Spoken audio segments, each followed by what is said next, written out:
Good morning. Happy Monday. It is June 2nd. This is the Downtown Estacada Commission meeting, and we are calling the meeting to order, and it is, what time is it? 9:01. Awesome. Hey, Jerry. Welcome, everybody who's online. Let's see that we have Julie Cooper, Corbin, and Wendy. Good morning. Good morning. Should we do a roll call? Commissioner Young,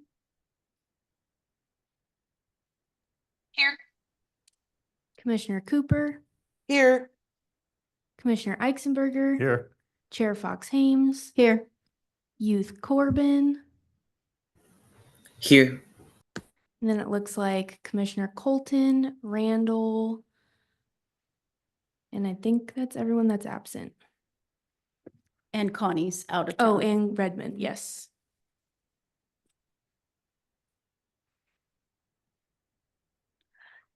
Awesome. Okay, thank you. Quick thing before we get started. We are going to have a new process added to our monthly meetings. We are going to have to take our own meeting minutes. There is a template that we need to fill out because my understanding is that you will still, Evelyn, still be setting all of this up, but you will be in your office. And we will have to share the duties in taking these meeting minutes. It's a 2-page form. It basically has, and I can send the form to everybody. So basically it just says what committee it is, what's the date, who's present, who's absent, what time the meeting is called to order, if there is a motion, who made the motion, who seconded it, was it passed? And then a listing of all the citizen and community groups that made comments and that. So the meeting itself will still be recorded, but then we will have to turn this in to you, and we'll go from there. So again, I want to emphasize that we all will need to partake in taking turns and doing these meeting minute templates and turning those in on a monthly basis to Evelyn. And we need to be timely about that because she has a deadline in which she needs to get that out to the city and to the public for it's a review. Yeah. So do we need to start that this month or do we start it? You're starting it at this meeting. Okay. Yeah. So. Unless someone wants to take on doing the minutes all the time, unless somebody wants to take on that responsibility for every meeting, yeah, it will have to be shared. I don't think we're going to have any takers on that. I think it's best that we share it. So do we have anybody here that wants to take on that role? No, I was. But in the meantime, I know that there are a lot of you that do join via Zoom, and that's great. Like I said, I will send you the template so that you have it, and then you can fill it out, and then you can either email it to me or you can email it to Evelyn. If you are doing, let me just say this, if you are going to be taking the meeting minutes via Zoom, and you do decide to do that, please email me regardless if you're going to email Evelyn. That way I know that it gets done. Okay. All right. That's that. First, public comment. None. No. Okay. Did everybody have an opportunity to review May's meeting minutes? And do we have a motion? I'll make a motion to accept the May 5th meetings as written. Do we have a second? I second. All those in favor? Aye. Aye. Aye. Aye. Any opposed? All righty. May meeting minutes have been adopted and passed. All right, content for June newspaper, social media posts, e-newsletter. Obviously, we want to put the 4th of July information. Parade.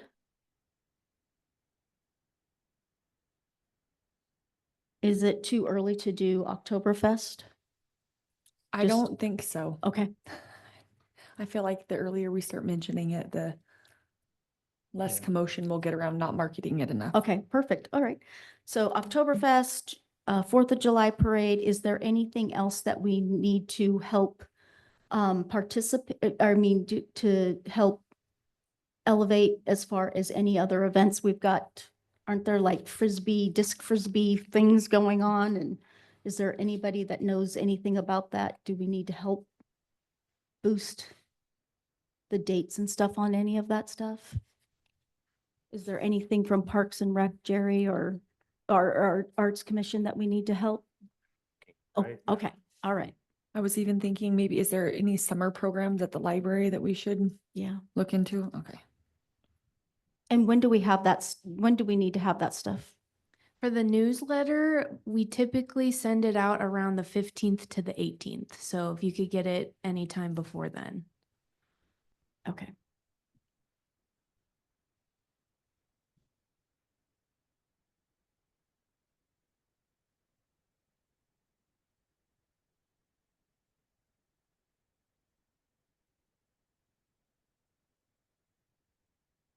Julie, Wendy, or Corbin, do you guys have any thoughts of any events that need to be, should be posted for June? Cannot think of any.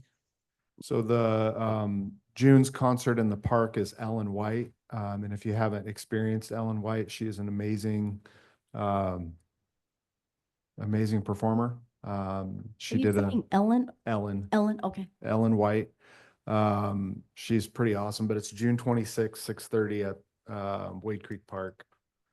And it's ELLENWHYTE.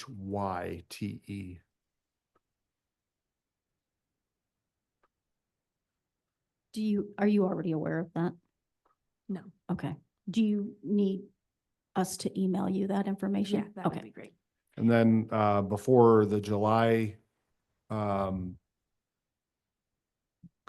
newspaper content goes out, there's also the also concert in the park. It's Ray Gordon, July 10th.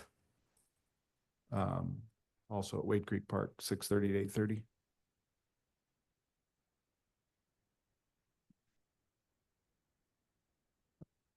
That's all I see that's coming up. If they do post it on their own page, I can just share that from the DEC side. So then Okay. you wouldn't have to send me info. I'll check with Allie. I think Allie does Parks and Rec. Who does? It's on the city's main page Okay. for events right now. Okay. Both of those concerts. Oh, Okay. I'll okay, share it then. perfect. Any, But the Beaver State Fling, which is a big frisbee golf championship out here, is July 11th through 13th. Sorry to interrupt. Mm-mm. Perfect, That's thank good. you. that's the disc golf? I knew there was something coming up. I'm sorry, what was the dates again, please? Okay. And it's called the Beaver State Fling. Disc golf championship or disc golf tourney? It doesn't say championship, so it's just. Okay. It's a pretty big one. There's going to be people from all over the country coming. Isn't to that play. like some certified or whatever? It's like nationally recognized as Yeah. one of the tournaments? Okay, Mhm. all right. Okay. Beaver State Fling Disc Golf Tournament, July 11th through 13th. You want me to send you an email on that one, right? Okay. Yes. Okay. Awesome. Okay. All right. Anything else? All right, let's move on to Noble Consulting, Christmas Tree USA logo. We all got the logo in our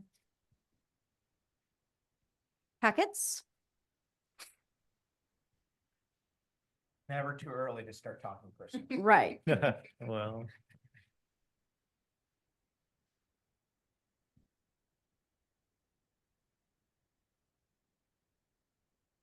Go ahead and state your names and Yeah, I'm Stan Pulliam, and this is Mackenzie Pulliam. We're with Noble Consulting. we are here to discuss the logo in regards to, I know that there were some concerns that maybe this logo looks a little bit closer or looks very close to another logo. is the comments that we got back is that they're almost like copied. Another logo that looked more similar that was in the draw up. I'm not sure. Do you know the logo that people are referring to it looking? Oh, I'm sorry. Oh, Mackenzie Farms. I think that was the one that I heard. a Is that the comment one from. that's going into Sandy?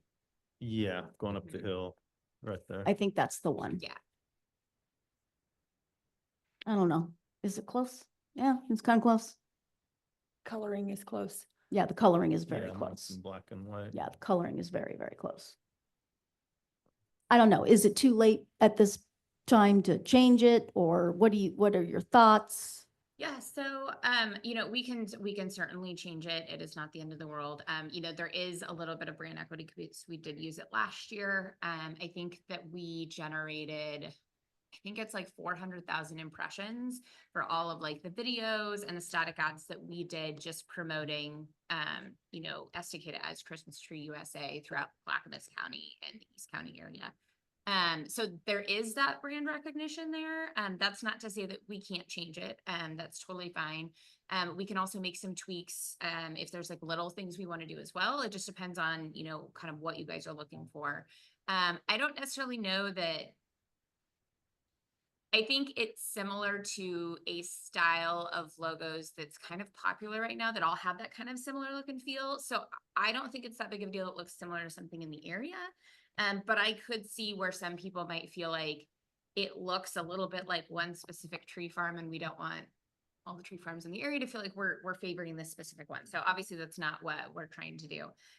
So we can certainly make those changes, but like I said, we have used it in the past.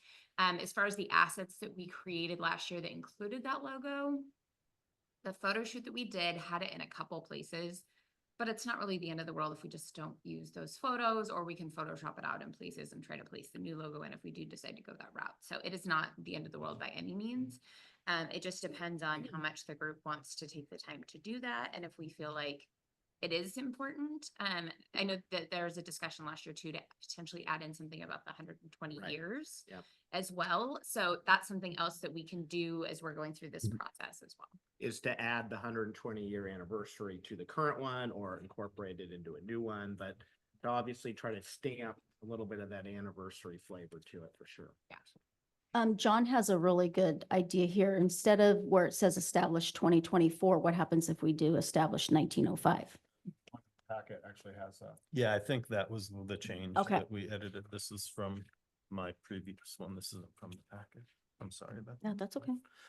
Personally, they are similar, but if there's any financial hit to it, I'd say we just keep using it. I mean, it's Maybe put different enough that. maybe put a star on the top of the tree. Something. Yeah. Can you remind me, because I can't remember, did the DEC and did we use this logo also? Did we adopt this logo, or did we use two separate logos last year and we were going to talk about doing one logo this year?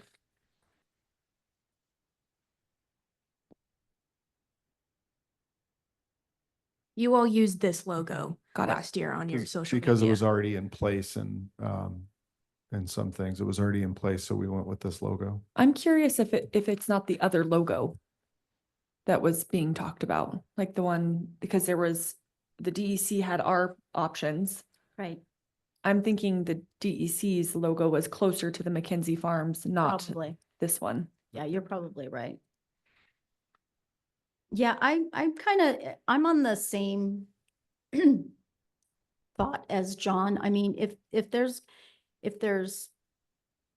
money that needs to change hands on it and it's gonna be big deal, I'm fine with leaving it at is. I do like the idea of maybe putting like a little star above of the tree. I don't know how much that would cost to change that. That's an easy change. I really, I don't want to say I don't care. I'm like not, I'm neither here nor there. Yeah, that's an easy change to make. I mean, if we've already established and people already recognize this, I mean, let's just, my thought process is let's just stay with it.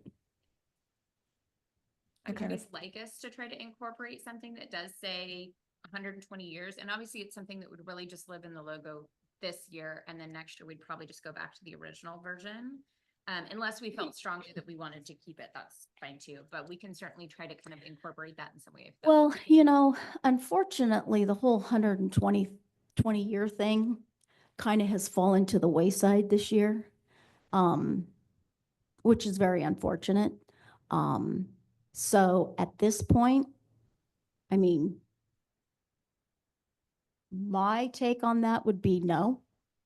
I mean, since we're not celebrating it technically, Mhm. I would say let's don't bring any attention to it because we're really not doing anything about it. That's really fine. Yeah, I think the only events that we've established that are going to do anything is going to be, I think the 4th of July parade, maybe, and then Bev from the Arts Commission is going to be kind of taking it outside of city, you know, kind of on a separate group of volunteers to run with the majority of anything that they're going to do. So, But her plan is not to do anything until 125, though. oh, I don't know. I haven't talked to her in a Oh. month. So, Okay, I thought that was the plan. yeah, with that, with the outside group, is probably going to be, you know, hit a lot harder for 125. And then we're just going to do a couple of small things for 120. Yeah, so this past weekend, we had our Uncorked event and we received some stickers that had Estacada 120. So that was, you know, we just put those in with the Uncorked classes and stuff like that. So though that kind of got out. But as far as like celebrating the 120, Yeah.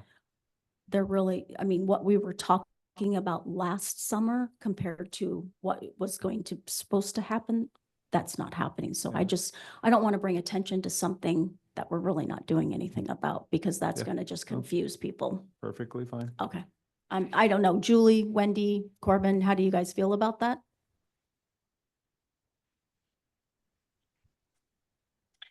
I agree. I think if I think it should be mentioned, but without too much highlight, because we don't want people to go, oh, wait, are we celebrating? Why don't we know what we're celebrating and when we're celebrating? But I do think it should be mentioned somewhere, maybe in our newsletter, maybe highlighting a little bit at Christmas time. Yeah, I mean, definitely what Jerry had said, it will definitely be addressed in our 4th of July parade. I mean, by the time Christmas comes around, we'll be at, we'll only be 4 months away from us being 121 years. So. That's a good point. I mean, but it will definitely be addressed at the 4th of July parade. And I just don't know if it should be incorporated. I just don't see the need for it being incorporated into the Christmas tree logo. You guys have a date for your tree lighting? Yeah, it's always that first Saturday That first Saturday. in December. So last year, just to give you guys kind of an idea of what we did last year and what we're planning to do this year, And so last year we did a lot of our efforts for tourism promotion for City of Estacada are a lot of it is through digital and social advertising and really trying to get people from greater Clackamas County and East County to come out to Estacada, specifically in non-peak season. So October through like end of May. And so our thought is like Clackamas County is the top producer of Christmas trees and Estacada has a ton of Christmas tree farms. So our idea being is like, we want to encourage people to come out here to all the tree farms and then stop in Estacada, grab a bite to eat, have a drink, and, you know, do your Christmas shopping, whatever that is. So what we did last year is we delivered flyers to a lot of the Christmas tree farms out here that just kind of said, hey, you know, stop into Estacada, you know, come eat, shop, blah, blah, blah.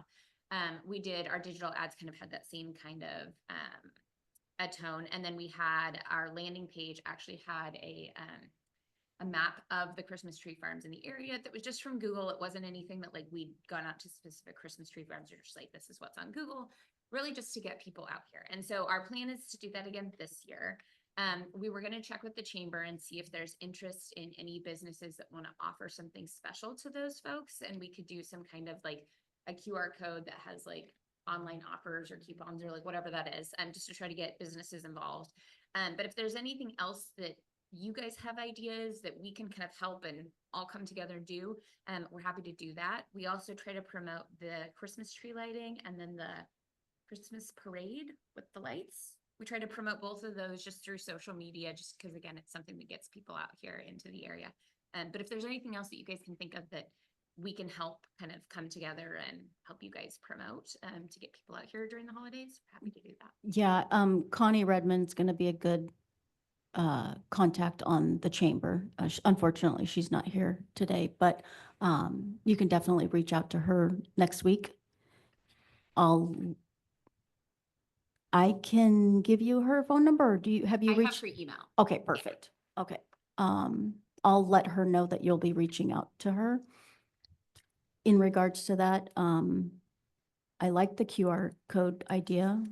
I like the little idea of the Google thing of showing all the farms. That's cute. I don't really know what else. Heather, being a local business owner in the downtown area, do you think the the other businesses in the downtown corridor, do you think they'd be receptive to, show us proof that you purchased a Christmas tree out here and we'll give you 10% off of this or 5% off of that? I don't know who does it, but the candy cane walk or something like that. There is something like that already kind of in place where people go look for the candy canes and they stop in at all the businesses and then they get 15% off or 20% off or something like that. So, and I'm not sure who does that. Do you? I felt like Jordan maybe did it, but I'm unsure. So yes, I do Yeah, think you're that right. You're right. I think that is Jordan. But, There- if they came out, somebody, from Clackamas came out to Estacada, bought a tree, came in, we want those people to not just drive out and drive out, Yeah. drive in and drive out. But if they came in and said, hey, there's a tree on top of my car, right. and then you think the businesses would be receptive to, 10% off your meal. Yeah. Yes. And also just the advertising, because it's really hard to advertise the downtown businesses. And I think even, 10% is great because then everybody's participating, right? So that's simple, but I mean, with the QR code, we could also have a landing page that just offers everybody's unique program or deal that they're willing to offer through. their Oh, business. okay. So if somebody wanted to offer more, whatever, Yes. Yeah. Yeah. or something specific like get a free side or a Get free a- dessert. A hot or- cocoa with whipped cream or a Right. mulled wine or this special beer or whatever. Yeah. Okay. Yeah, and the flyers that we had out at the tree farms last year, they had the map of downtown Estacada that's like the city has put together that lists like all the businesses. So we'll make sure this year to go through and update that because I'm sure there's been some changes. But that way people can kind of see what there is in downtown Estacada and hopefully can make the decision to come in and check things out. So how would that work? Do you reach out to those different businesses and ask them what they want to, if they want to participate and what they want to participate with? Okay. Yeah, so last year, the chamber sent out, I think it was in one of their newsletters, just something, hey, if anybody wants to participate. And I think it had like my email address in it. And so hopefully we can get a little bit of a jump on it this year and get it going earlier so Earlier. people have time to figure it out. And just off the top of my head, I think if we could just have people, email us, what do you want to offer? And we can put it on that landing page. Like I said, we could have a QR code that takes people to that page. And then we could also do something where we're like, bring this flyer that they get at the tree farm, take the flyer in to say, hey, I got this, and that's how you get your 10% off, whatever that is. I'm wondering if that would be something that we would want to do in our social media as well, saying, hey, the chamber may be reaching out, or be on the lookout, local businesses, Noble Consulting. I mean, I don't know how we would word that, but letting them know something's coming down the pipeline to get them to think about it. I mean, I realize it's June. You could also just share the exact same information that the chamber does Okay, and just say, hey, if you're a local business owner, send in an offer Mhm. to Noble if you're Yeah. interested in participating. okay, let's do that for July. 'Cause then I can find out what Connie did last year. And then we'll do that as one of the additional items for July. Is that okay, everybody? So Okay, I mean, like I said, better to do it early and get it on people's minds so that they can make the decision early. Because if they can have that decision to you like September. Yep. And then they know, and then you can start promoting that in October. Yep, totally. And we can even do a reminder maybe in the chamber newsletter in October for anybody that missed it because they weren't paying attention in July. So Right. that way we can catch any last minute ones. Okay. But yeah, I think that's great. I'll reach out to Connie next week and kind of figure out what the best process is for that. Awesome. Okay. Anything else? Nope. One other question I have for you guys. Do you guys have your date for Oktoberfest yet? Yeah, it's always the last Saturday of September. Okay. And this year it's September 27th. So that's one of the things that's kind of Super starting our season to Oh, promote yay, for you fun. guys. So I just wanted to make sure we have that. Perfect. Awesome. Well, if you guys think of anything else that you guys need, we've been doing some stickers and some swag items for the city. And so if there's anything that you guys need along those lines or just want something priced out, we're always happy to do that. So just don't hesitate to reach out. Are you guys, have you guys met with our Parks and Recs committee at all? We have not. Okay, so they've got, they've worked out to where their fun run, their 5K that they have done here is now, nationally, it's a qualifying run for some of the big marathons. So, I know that Stephen Sheberl is the chair of the Parks and Recs Commission, and he'd probably be really receptive if you guys. When it is generally? I don't know. I don't know the dates of it, but I know that it, like I said, now it's they've took all the steps and it's a national qualifying course for the bigger marathons and stuff. So That's great. they're going to be bringing in a lot of people to Estacada. So just that event is going to bring a lot of people here. So locally and somewhat nationally. So at least regionally. So somebody to get in touch with. Stickers. Mhm. We were giving out little Estacada stickers this weekend. What does something like that run? We did those. So we did those. Okay, We printed 300. And I want to say it was like $250, I think. okay, And obviously, like, the size and shape all depend. We printed them here locally over at Whitney Signs, just because when we can, we like to try to use local vendors here in Estacada, to kind of keep things local. But yeah, I think there was about $250 for 300 stickers. If we had done something that wasn't, because we had a custom die because they were the hexagon shape. If we'd done something that was a circle or a square, they might have been a little bit cheaper. But yeah, about $250. like, I'm just wondering what happens if we did this, but on a circle? Mhm.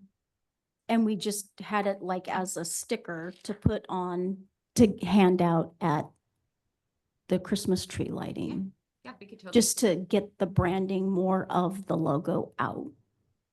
Yeah, totally. I love that idea.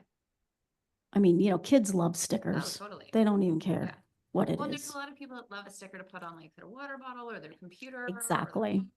So I think it's a great idea. I love it. Okay, yeah, can you send, do you have my email I address? don't think I do. Okay, Do you I wanna tell me will, what it is? um,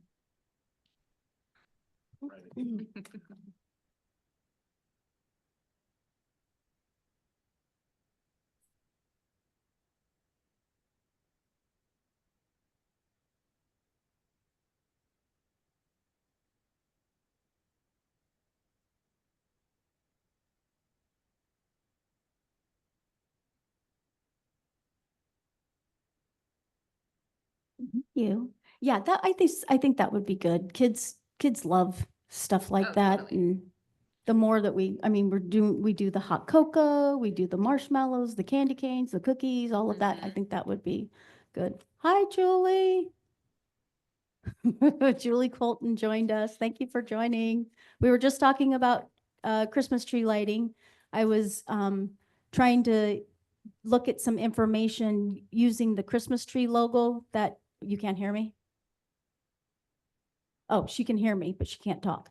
I was inquiring about how much a little sticker would cost for the Christmas tree logo that Noble Consulting made as a sticker to pass out at the Christmas tree lighting for like kiddos.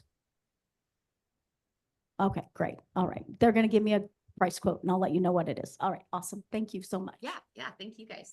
Like I said, if there's anything else you guys ever think of or have questions, please feel free to always reach out to us. We're here to help. All right. Thank you so much for your Thank time today. you. Appreciate it. All righty.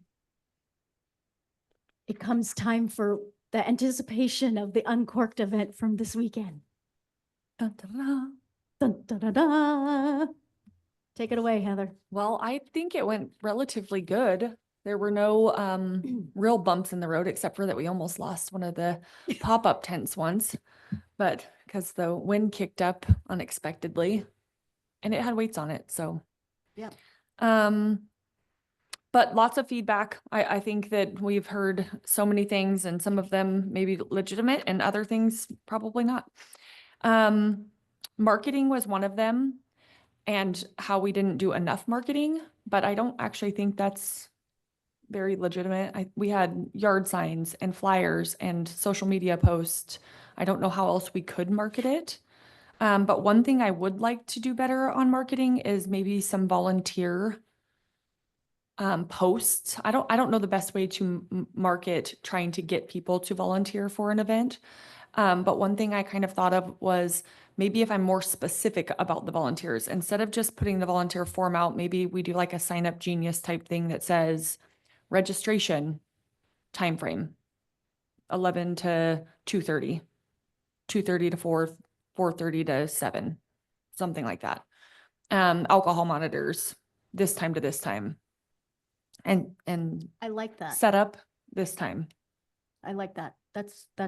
I think that's great because then people they know, oh, hey, I only have to work from 11 to 2 2 hours. or whatever. Yeah. Perfect. You know, two or 2.5 hours and then they're done, not like the whole day event. Yep. So that would be amazing, to set it up that way. And, maybe if, you know, if somebody here knows how to do that and set all that up, that would be, something that would be very good to also share throughout all of the Totally. city committees, because, I mean, as Connie can attest, volunteerism is, that's a rough job to tackle. But if there's, you know, if we can simplify it, you know, create a template that says, you know, A, B, C, and D, you know, the volunteers know exactly what they're doing, at what time. That would be Where to show up, great. what time and how long they're there for. Yeah. The school has something that they use. I'm pretty sure it's Sign Up Genius, but I could be incorrect, but I'll confirm that. And There is a program. Mhm. We used to use it for tailgating. Yeah. or what to bring. Yeah. And it maxed out. So if you had sides, it, depending on the number of people, it's like, oh, okay, once the sides were done, boom, then you had meat and all the condiments and all, everything. So it maxed out as people signed up, Nice. and then it just closed it. So there is a program that can be used. Similar for like meals with the high Yep. school sports and stuff. Yep. We've done the same kind of thing. So I kind of thought, well, maybe that's an easier way to try and get people to volunteer. And maybe that's something that we can incorporate when volunteers sign up online or something. Yeah, that form we need to figure out still because I am not sure how we can get it to send you guys the responses. Mm. So if you guys could create your own volunteer forms, that would be probably best, unless we can figure out how to get it to send to people outside of the organization. Okay. The other major feedback was food vendors. I had 3 food vendors back out in the last week, right before. And they were all local vendors. And one of the questions presented was, can't we cap the food vendors or something because there's too many of us and we're not going to make any money? And I said, well, I can't control who signs up to come into the event. And I don't know if it's possible even to cap the food vendors. It was a hard year also because I didn't really have a baseline of how many people would be there. I assumed on the low end rather than assuming on the high end because I didn't want to give any kind of misinformation. So I think the food vendors that were there did have really good days. I know 1884 Pizza did. Yep. They were Um, steady. Yeah, and I think the main Cousins Lobster, whatever they were called. The charcuterie lady was busy. Yep, I think she sold out. Yeah, they did. Uh-huh. Yeah, I think they all did very well. So, but I don't know if that's even something that we want to, There's no way, there's no way that we can, first of all, we can't justify that. right? I mean, you're opening it up. It's first come, first serve. If you want to participate, you participate. If you don't want to participate, then don't participate. I mean, obviously we want everybody to make money, but it's more about being involved with the community, getting the word out. If you're local, I don't know why you wouldn't want to participate. To me, I mean, it's just that much more exposure for you and your business. But, could we have used a few more vendors? I think so. Yeah. I think I ate at every vendor. Mhm. But could I have ate more? Absolutely. But I just don't think it's not fair to put a cap on it. I mean, I don't know. What do you think, Jerry? I don't think we can, because then that brings in, discrimination, favoritism, stuff like that. So I don't know that we can, cap it. Because if, so say there's a vendor that we enjoy working with, they're always good. They're always good. And then, a couple years go by, there's a vendor that hasn't made it into the event, and they're like, then they can, bring discrimination, or, bring that on the city. And I just don't think that it's feasible. I think, the way that it's set up, it's first come, first serve, It's fair for all. like you said, it's a community event, not it's not going to make or break your year. It's a community event.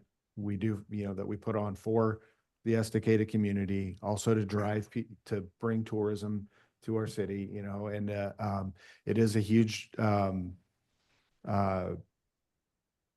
opportunity for exposure, like you said.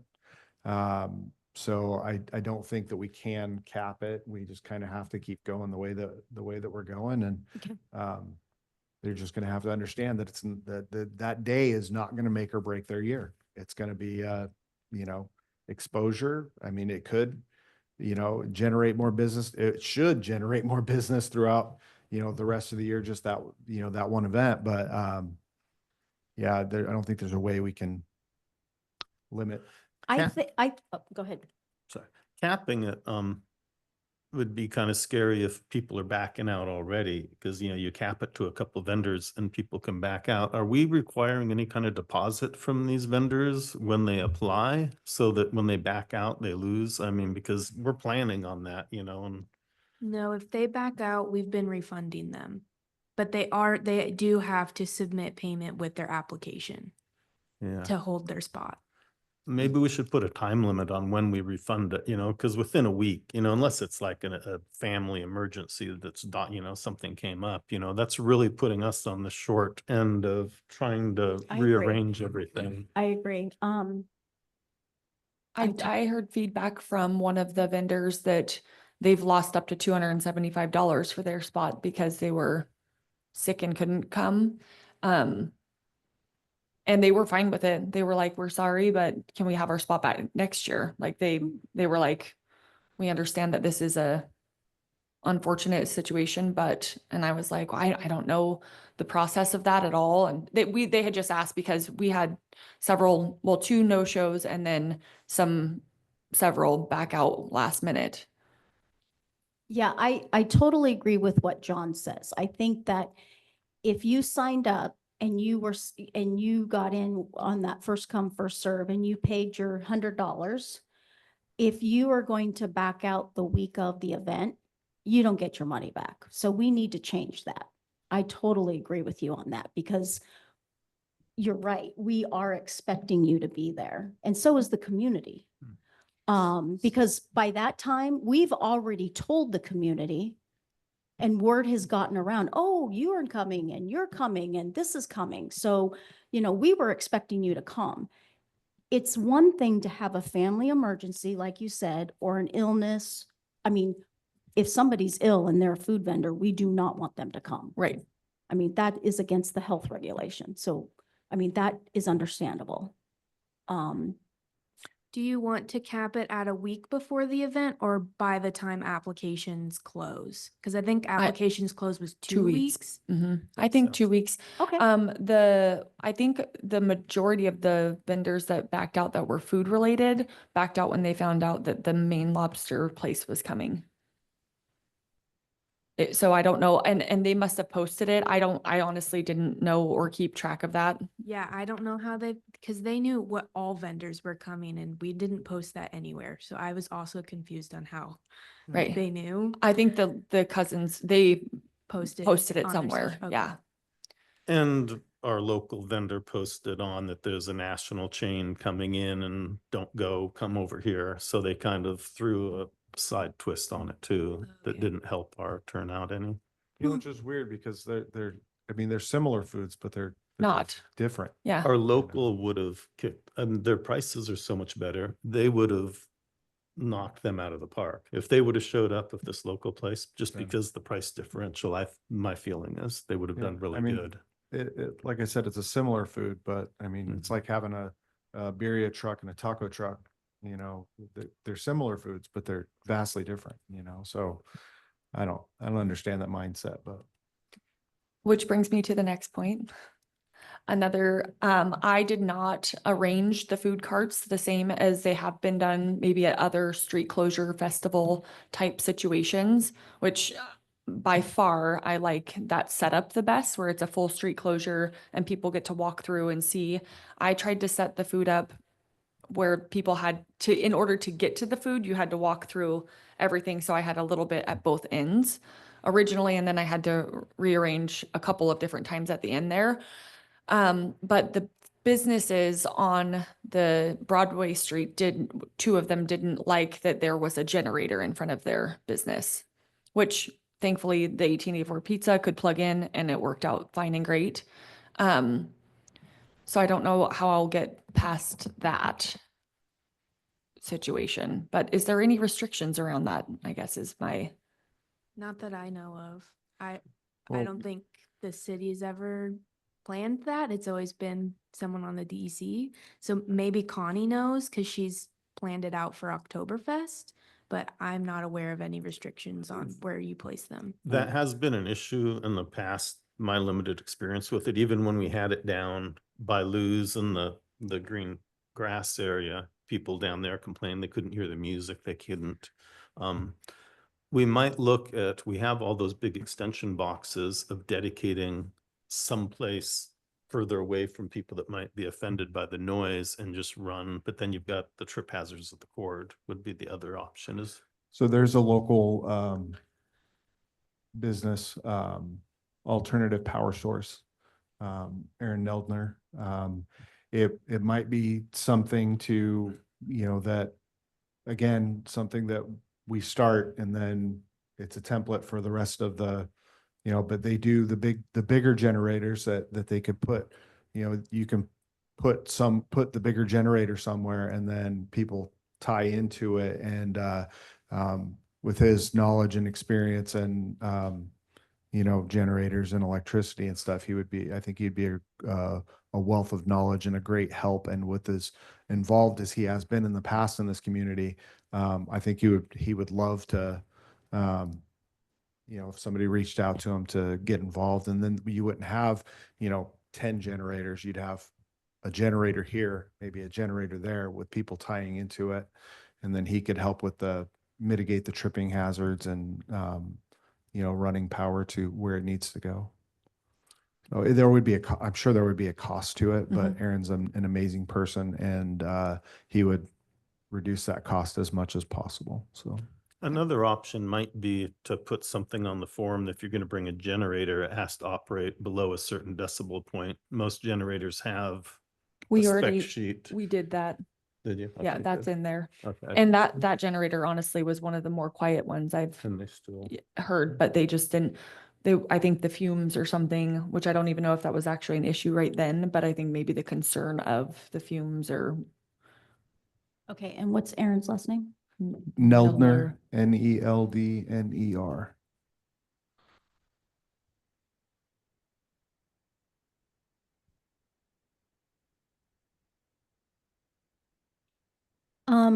Going back to the refund, let's just do, my suggestion would be, let's just, if it's 2 weeks before the event, that you have to have your money and your application in, let's just go with all of that as one time frame. So, Do the 2 weeks, like by the time applications are due? yeah. Okay. And if you back out by that time, No refund. no refund. Okay. That way it's all just one. It's less confusing. I think the other thing too is us as the DEC, we need to remember that we as a committee, we are here to put on community events. We are the Downtown Estacada Commission. The reason that we were formed was to revitalize downtown. Not necessarily are we making money. The money that is made from these events goes back into the event next year. And a lot of these events are not profitable.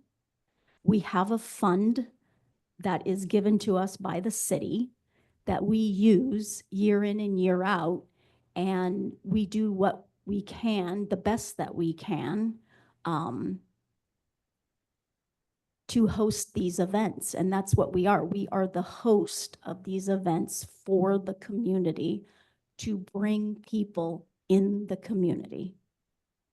So, out of all the city committees and commissions, there's only 2 that turned a profit last year. 2 commissions turned a profit, which was you guys and the Arts Commission. Everybody else either broke even or, you know, spent money.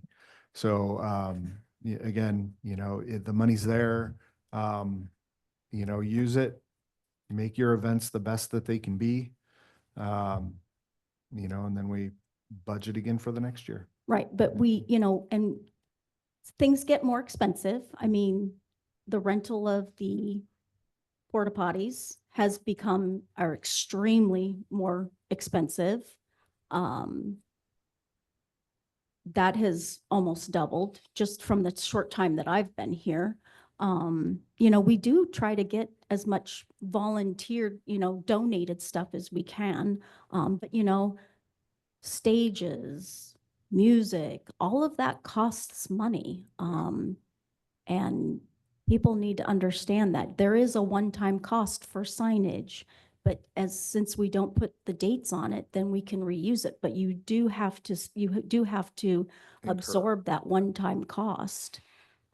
So, you know, and we've been doing a lot as far as safety for our volunteers, you know.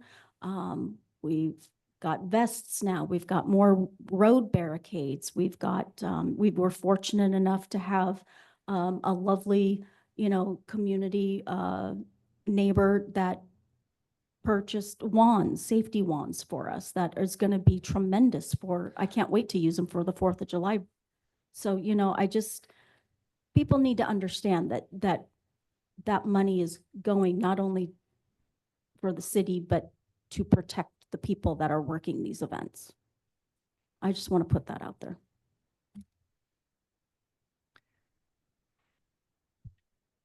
You said signage, so I'm gonna go there. Yep. The cute little banners that were hung up around town, they say uncorked last Saturday in May at the bottom.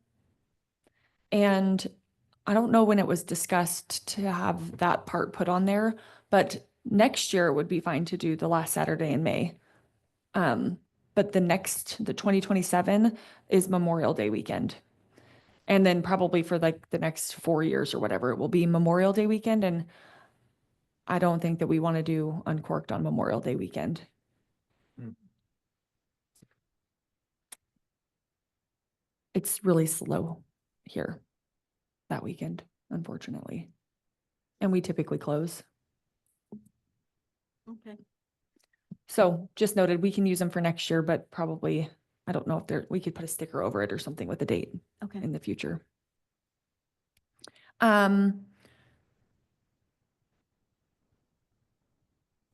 Or you can use this opportunity to make uncorked, you know,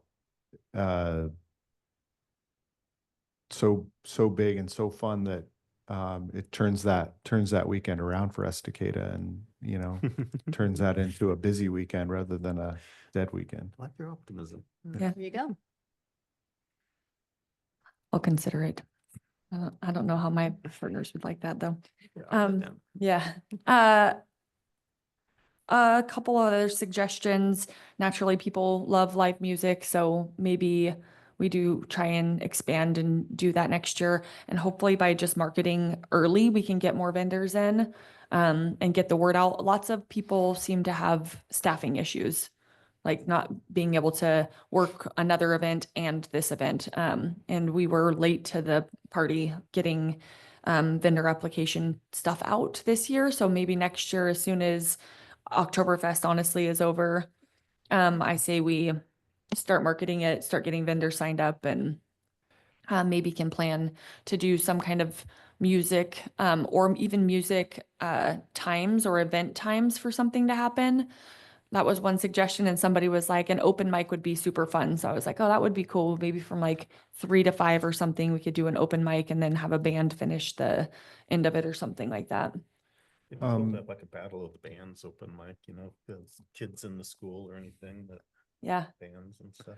How did the sound travel? Did it resonate down the street very well this year, or We set it up on the corner. Well, originally we set it up over in the grassy area, but then there weren't vendors over there. So we kind of moved everything within the street and it did fine, I think. You could hear it all the way down. The jujitsu place ended up having a spot open right in front of them because one of the food carts wasn't down there. And so she filled that area with kids playing stuff like axe throwing and Jenga type stuff. We were really thankful for that. And she had music going on that end too. So worked out good. nice? Um, Yeah, Paris is pretty good. She's I was pretty good. really thankful that I was like, there's no one in front of you. She's like, we'll handle that. Perfect. Thank you.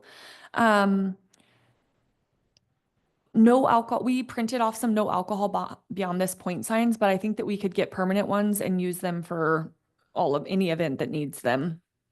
Especially if we're doing street closure stuff, it's just good to have them. So that was one of the notes that I had taken. One comment on the alcohol, I don't know if there's a good way around it, but being an alcohol monitor, it's very difficult when we're giving out wine glasses that people are taking home with them. Mm. Because how many people were just walking out and literally without running up to everyone to see, do you have wine in your glass? Or you don't, which you don't want to do. I mean, that's just kind of intrusive. So there's just a comment. It was really tough to actually be a monitor and Yeah.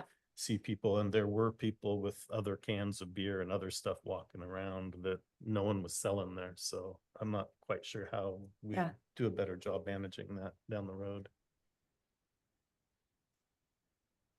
We could put up that orange fencing. Yeah. Or something. Having a Yeah. dedicated in and out would help instead of, because we had a broad, that you Yes. could use any end of the street to exit. So when you get a crowd of people and they're all holding wine glass. Yeah, maybe we block it off, the street off so that people know to turn around, but then have, An entrance and an Different. exit. Yep. Yeah. okay. We could test pilot that at Oktoberfest. It'll be a similar layout. But we won't be giving out, I don't think, glasses where they can take home of alcohol in Oktoberfest, hopefully whatever we do, there will be in plastic cups and people just throw, they don't go out with a red cup. Yeah. I think we probably have 350 cups left. I have some other suggestions, but I would like to take those offline. Okay. So if we could meet. Yeah. I don't know if the three of us want to Yeah. meet or, if Wendy, since you were there, if you want to be part of that as well. You can only have 3 people outside of the Yeah. meeting though. So I was just, send I don't know suggestions what and- availability everybody has, so, I just don't want to take up all of the meeting time for. Yeah. But I thought it went better than what I expected. I mean, we had a little bit of issues with the weather Mhm. for a little bit, but you can't predict the weather. So good job, Heather. Thank you. It was a fun time. Yeah. It was fun. It was great. Yeah, the farmer's market closed down because of the wind early. Oh, did Yep. Yeah, they did. Mm-hmm. Do you have anything else? Do you want to say your numbers as far as what you made? I'm unsure on the vendors, but on the admission part, which, that was a whole nother thing. Well, we can get into it, but later, but maybe next year we do market the entry fee differently and say like VIP entry comes with these things and then free admission. Yeah, I have some suggestions on that. Yeah. Okay. So but 1725, is that what I said? 1725 was the admission number. So yeah, that was pretty good. And that doesn't include the vendor money. Yeah, I don't know what the vendor is, since some still kind of paid last minute, at least one was last minute. But I can get those numbers from Alex and update your budget tracking and give it to you all at the next meeting. Awesome. Cool. And then Thank I'll you. also include everything you spent for Uncork, so you can kind of see what Perfect. the actual amount was. But you said it was how much for admission? 1725.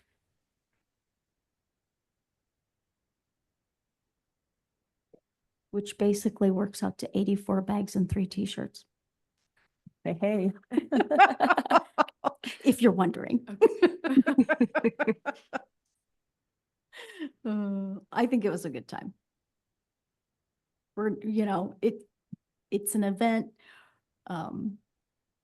It's a community event. We are not going to make everybody happy. Yeah. It's just impossible. But I think for bringing it back and it being gone for so long and then bringing it back, I thought you did amazing.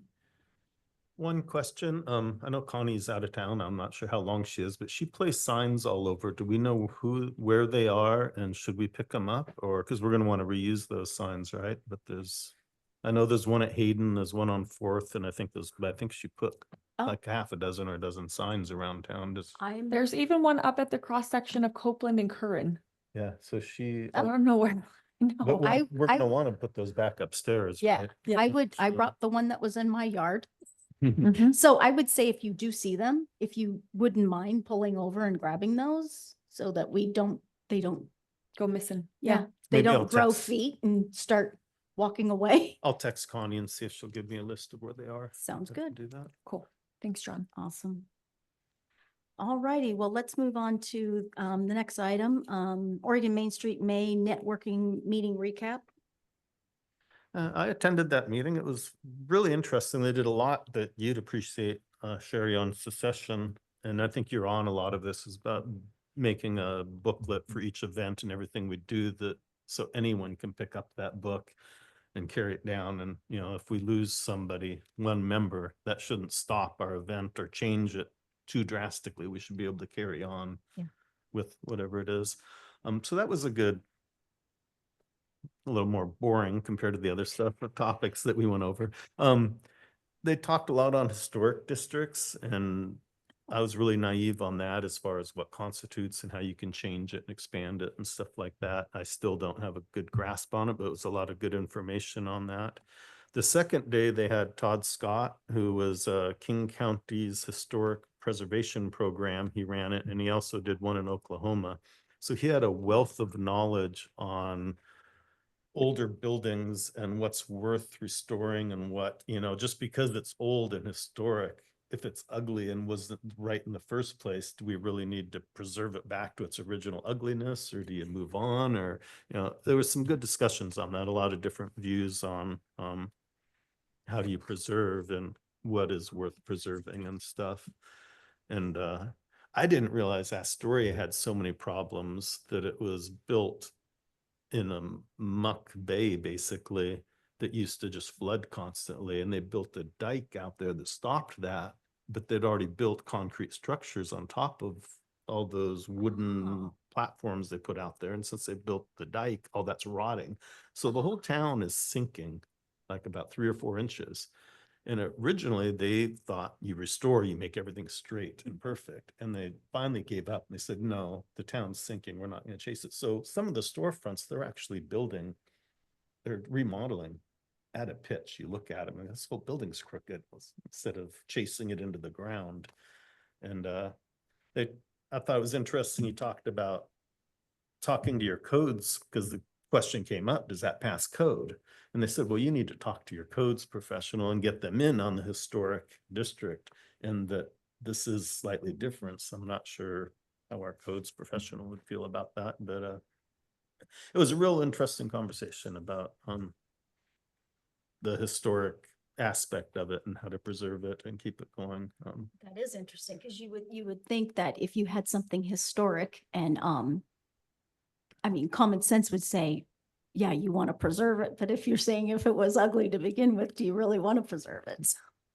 Yeah, and getting owner buy-in to, you know, is so critical as far as, you know, some people just don't want to be involved in historical stuff. They want no restraints on what they're doing. It was a really good conference. And of course, Astoria has so much more canvas than we do as far as their whole downtown area. We're limited to that, but it was a good Well, I'm conference. glad you had a good time. Mhm. Awesome. All right, 4th of July, Connie's not here, but I think we're on track, so good to go. Any, Month away. I know, right? Crazy. What happened? Summer's here. Yeah, vendor policy. So I put your current policy in there. I know last meeting you got some feedback and kind of wanted to discuss maybe changing it. Anything that you suggest will need to go through the city's attorney before finalization. So if you have any suggestions, I'll send them over to him and then come back to you all.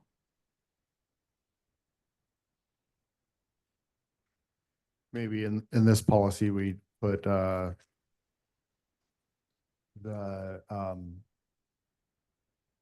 know, Non-refundable. non-refundable after, you know, with if canceled within 2 weeks of the event. Yes. Type thing. Is that something that we need to write up and send to him, or? I don't think that part is, it's just if you wanted to change anything about like the categories of people Oh, okay. that could come in, or if you wanted to talk about sponsorship. Okay, so the non-refundable thing is, I think That- that should be fine. Okay. That's, yeah. yeah, I agree with. Can we get sponsorship for some of these things? I was thinking of that, like, we've got a lot of hunters and outdoor people here and hitting up Cabela's or Tractor Supply or some of those people. Is that something we've looked into before of doing? No, so that would have to go through the attorney to kind of research, because I don't know if you can limit that the same way you can with categories, or if it would be kind of anyone is allowed to sponsor. You can't limit. So would that be The type. something that would need to be brought up at a city council meeting and addressed there? If you all want it to, yes, otherwise it could just go to the city attorney, and, because it's Okay. your vendor policy. I don't know if services would be the correct way to say this, but one of the things we were talking about was like, who else could we get in here? What would be fun? And someone was like, maybe a massage chair, and that would not fall into any of these, but also like one of the local estheticians was like, we could do mini facials or something like that.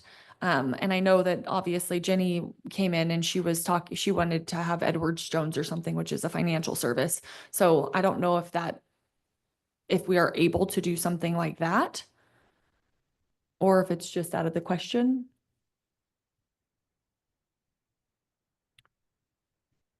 Being our limited area that we're doing it in, opening up to info type businesses like a bank or someone like that.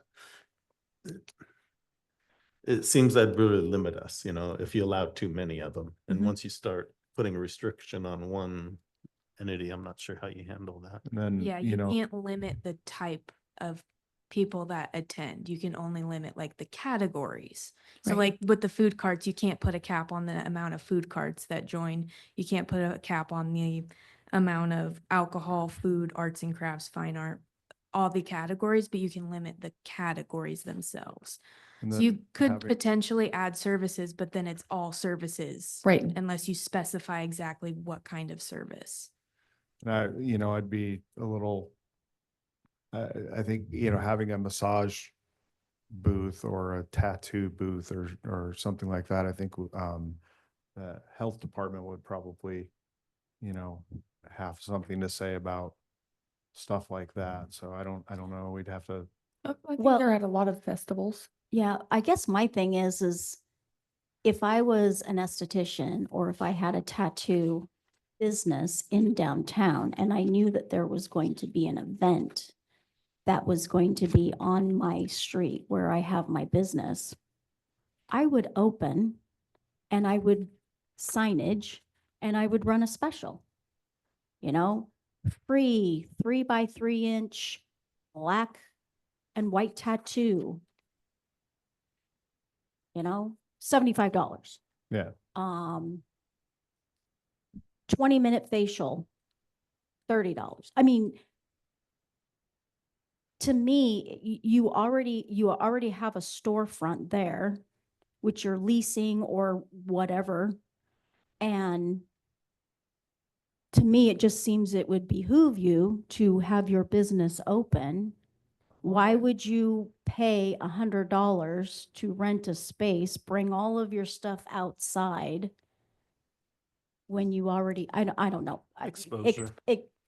I mean, if I'm We like, did. huh? We did. No, Exposure. no, and Gets that's out there. fine. Yeah. I'm just looking at this realistically. I mean, I'm just saying if it was me. I don't know. Maybe I'm wrong. If somebody could explain it to me. I think the other thing is to consider is the businesses not on downtown or in the downtown that might want to come. Because I think we had several vendors that didn't have businesses downtown, but they were kind of local, or maybe they were completely out of Estacada. Or say a business that's just off that path, like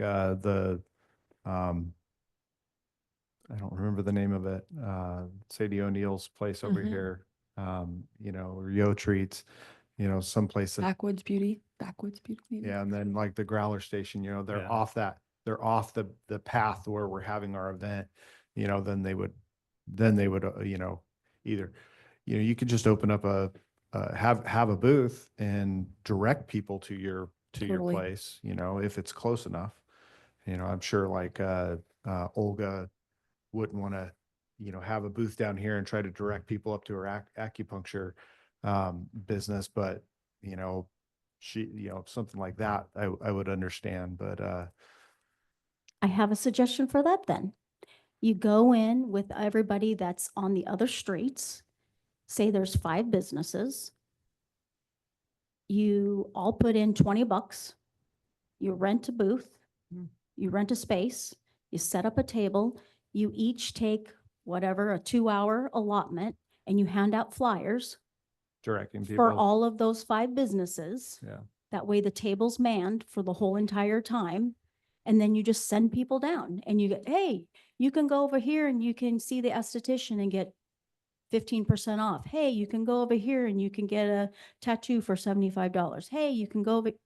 Yeah. I'm just thinking outside of the box. Yeah. I mean, We could even just throw a community table out there and could do say, that hey, we'll too. just give one community table for people that want to man it for businesses and. or we could, or we could even, the place where we have the registration entrance, whatever we want to call it, we could even have something right there too. I'm kind of hung up on what she said about someone coming in nails or tattoos. As long as they're licensed, wouldn't that come under a craft? I mean, what's the difference of somebody doing nails and somebody doing face painting? I mean, as long as they're licensed to do what they're doing and they can, so wouldn't somebody doing nails or any of those things you mentioned fall under the crafts and be able to rent a space still? Or- I don't know. Yeah, I'm not sure. That might be something for the attorney to look into. I mean, to if we're see doing it would- face painting, why can't I do nails? Well, I think the licensing is different because for Yeah. licensing, like As for long as nail they're licensed, licensing, yeah. it's a whole different thing than face painting. I don't think you need any health Yeah. permits or anything. Well, just like the that. food, or alcohol, they'd have to be licensed for the product they're, Yeah, so that Well- might be but- something that's like beauty services and they would have to have their own licensing. well, but and I not wouldn't- only do I you, yeah, don't not- know that I'd put them under arts and crafts or Yeah. fine well, art. and for somebody who gets their nails done, not only do you have to be state licensed, but you have to be licensed through the health, you have to go through the health Yes. authority too. So, and Same with for tattoos. somebody for who gets their nails done, a nail technician is not going to make any money between 11 and 7. They can't do enough people in that amount of time frame. So it wouldn't, I mean, unless they wanted to try to get their name out there and showcase their art, but really, I mean, they would have to be working back to back to back to back, and that would only bring in, they really would only be able to do maybe 6 to 7 people. But The if they whole just entire offered time. a manicure, They could do a manicure. They could do lots of manicures, but I mean, if they really wanted to showcase. Yeah. It would be very hard for them. It really wouldn't be profitable other than getting their name out there. But again, these events aren't put on to make or break somebody's year. They're put on to, bring community together. Wendy, do you have exposure. any input? Wendy and I kind of talked about it there. That's why I'm. So I think these have been some really good suggestions. Something else to consider though that I didn't think about till just now is if anyone that's licensed by the health board, which would be nails and skin, wanted to participate, they also have to have a separate state issued permit to be able to do vendor events and work on See? people. So it's not As long hard as they've to got it. acquire, but it is something to note in addition to being licensed and allowed to do this type of work. Good to know. It is, I mean, it would be good. Pop-up tents and events for the beauty industry is not necessarily uncommon. It's usually for attracting new clients. But I think maybe a community table, like what was just mentioned, would potentially be even more beneficial to highlight some of our local beauty industry businesses, because I've found with my business on Broadway, I still have people on a regular basis saying they had no idea we have any estheticians in Estacada, and we have like 4 or 5 inside of a block and a half of each other. Yep.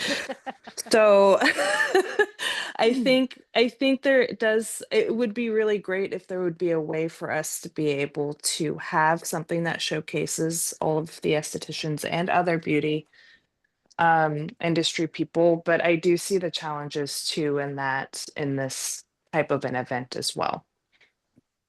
I'm thinking, just kind of wondering, would a booth that where someone sold product, like beauty product, Mhm. be like face lotion, face wash, exfoliator?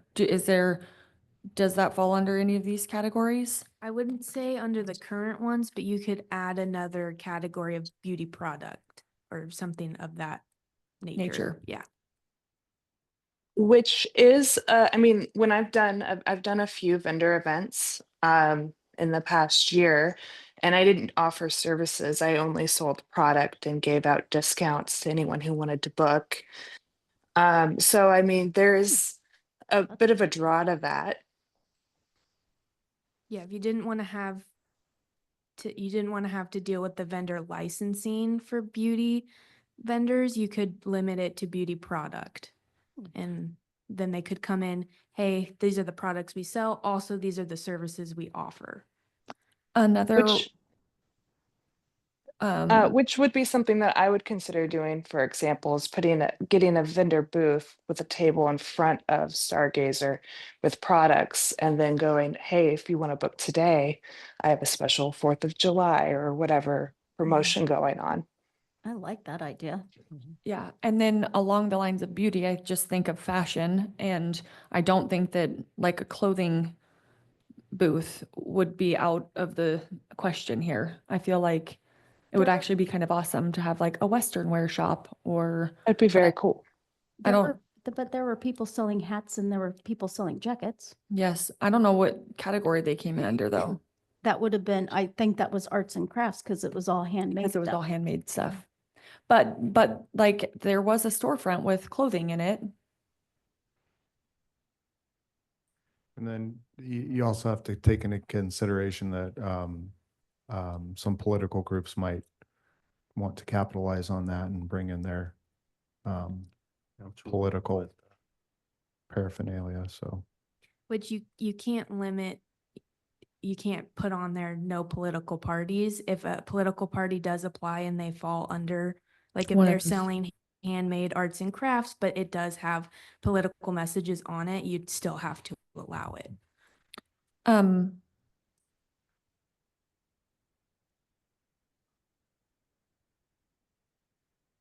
And is that the same with like jewelry? Does that fall under arts and crafts? Yeah, jewelry falls under either the fine art or the arts and crafts. because, Yeah, I would say probably fine art. Yeah, because like Julie Cooper has she's had a booth, and other people that make their jewelry have had booths out there too. So. But if you wanted to specify, you could put in another category of clothing, jewelry, like even make it even clearer for those businesses that think, oh, maybe I don't fall Qualify. under one of these categories. You could expand on the categories itself. What happens if we did another category that would be beauty/fashion products? Yeah. Because fashion could be clothing, jewelry. I like that. Rings, Purses, purses, Yeah, shoes. accessories. accessories type stuff. And I think it'd be fun to have those kinds of things. I mean, it could be tie tacks. Mhm. I absolutely agree. Okay, so beauty, fashion products. Now, is that something that what do we do? Do we just, We'll have to go through Peter. Yeah, I don't think there'd be any issue adding another category like that. It's just anything specifically with the sponsorships would need to be run through Peter. But adding additional categories, that's fine, as long as it's Okay. not hindering on like political parties or freedom of speech. okay, Yeah, as do long you as- need, yeah, do you need anything from me in Nope, regards to this? I'll just Okay. run it by him, and then if he doesn't see any issues, I'll come back, and then you can all make a motion to approve Okay. the new vendor policy. In regards to the sponsorships, what I will try to do is I will try to make one of the city council meetings and just pose that question and see what Peter says. Okay. Is that something that's written or that we can get written in there, that there shouldn't be any political activity in? can't. No, we it can't limits limit it. freedom of speech, so you Okay. you cannot prohibit it. On the sponsorship side of things, so this would be a situation where there's a booth set up and it says sponsored by Edward Jones. And then whatever is in the booth falls into one of these categories. I think, okay, oh, let me clarify then. Okay. I was under the impression we were looking at sponsorships for the event. Am I wrong? I think there's two things going Okay. on there. Yeah, I That's- think it kind of got brought up both ways, where Jenny was kind of talking about sponsoring so she could have her information at a booth. But Jonathan, I think, brought up maybe sponsoring the event as a whole to also say like, oh, sponsored by Edward Jones. Okay, How would that even look? okay. I'm glad you brought that up. Sorry, yeah. Yeah, No, two no, different no. things. I think that's happened in the past, like, sponsored, I think Reliance has, sponsored stuff, in the past, and then they just get there's a sign made up with, these are the sponsors for this event that gets hung. Oktoberfest, I think Time Travelers, right, Yeah, kind of sponsors that essentially. yeah. So I don't know. Could we ask for sponsors like, it's gonna be $700 to get Rock Band A in here to play? And Yeah, if you wanna do the rock Band band, sponsors and have been pay done that, before. I have then we'll personally. put your sign by the stage that you sponsored the music. Yeah, I know in the past, before summer celebration went away, that was a big thing, was getting sponsorships from local businesses. And I know like, Paul Strobel at State Farm sponsors, he sponsors events, before Brenda passed, and I know Brooke is still sponsoring events with Reliance. Rob Gaskell, I think, is even, his Totally. funeral home is sponsored events. So I think there's already stuff in place for that. I just don't know that the Downtown Estacada Commission has ever done anything, but I know like Arts Commission with like I said, the summer celebration before it went away was that way. I think the concert series, the Concert in the Park series, I think has some sort of sponsorship. So I think there already is a process in place, already something in place for sponsorships. We just have to figure out what that is. And Yeah. separate it out if you wanted to do vendor sponsors versus sponsoring the event, Or both. or both. I mean, I'll pose the question to Peter. See what he says. Find out. All right. cool. Okay. On to commissioner comments.